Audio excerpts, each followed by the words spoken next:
My name is Julie Ponesse, and this message is about mandatory vaccinations. I am a professor of ethics at Huron College at the University of Western Ontario. It's one of the largest universities in Canada. Today, I'm going to teach you a short lesson on the universally accepted ethics of coercing people into medical procedures. I'll be the example. My employer has just mandated that I must get a vaccine for COVID-19. If I want to keep working at my job as a professor, I have to take this vaccine. Here's my conundrum. My school employs me to be an authority on the subject of ethics. I hold a PhD in ethics and ancient philosophy. And I'm here to tell you it's ethically wrong to coerce someone to take a vaccine. If it happens to you, you don't have to do it. If you don't want a COVID vaccine, don't take one. End of discussion. It's your own business. But that is not the approach of the University of Western Ontario, which has suddenly required that I be vaccinated immediately or not report for work. So with the school year beginning in a few days, I am facing imminent dismissal after 20 years on the job, because I will not submit to having an experimental vaccine injected into my body. I've had plenty of vaccines in my life, but I've never been forced to take one. It's always been my choice. I don't work in a high-risk environment. I'm not a doctor in an emergency room. I'm a teacher. I'm a university professor. My job is to teach students how to think critically, to ask questions that might expose a false argument. Questions like, says who? Who is the authority giving this order?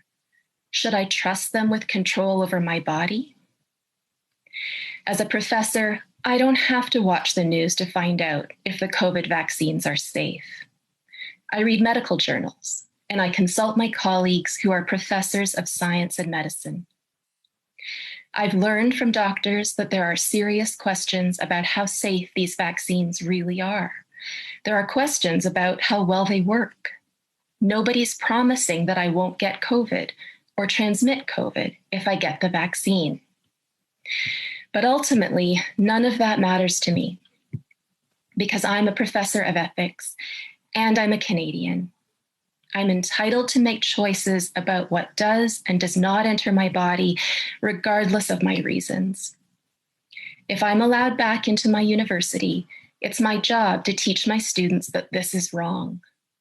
I'm hired to teach them that it is ethically wrong to impose an experimental medical procedure as a condition of employment. This is my first and potentially my last lesson of the year. Ethics 101.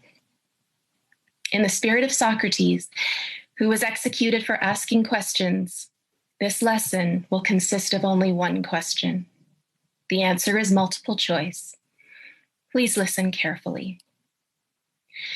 When a person has done the same job to the satisfaction of her employer for 20 years, is it right or is it wrong to suddenly demand that they submit to an unnecessary medical procedure in order to keep their job? In this case, the procedure is an injection of a substance that has not been fully tested for safety. It has not yet been shown to be effective. It is designed to prevent an illness that poses little threat to the employee. The employee is not allowed to ask questions. She may only submit to the procedure or be fired. To my first-year students, is this right or is this wrong? I already know the answer. That was amazing, Julie. Sorry.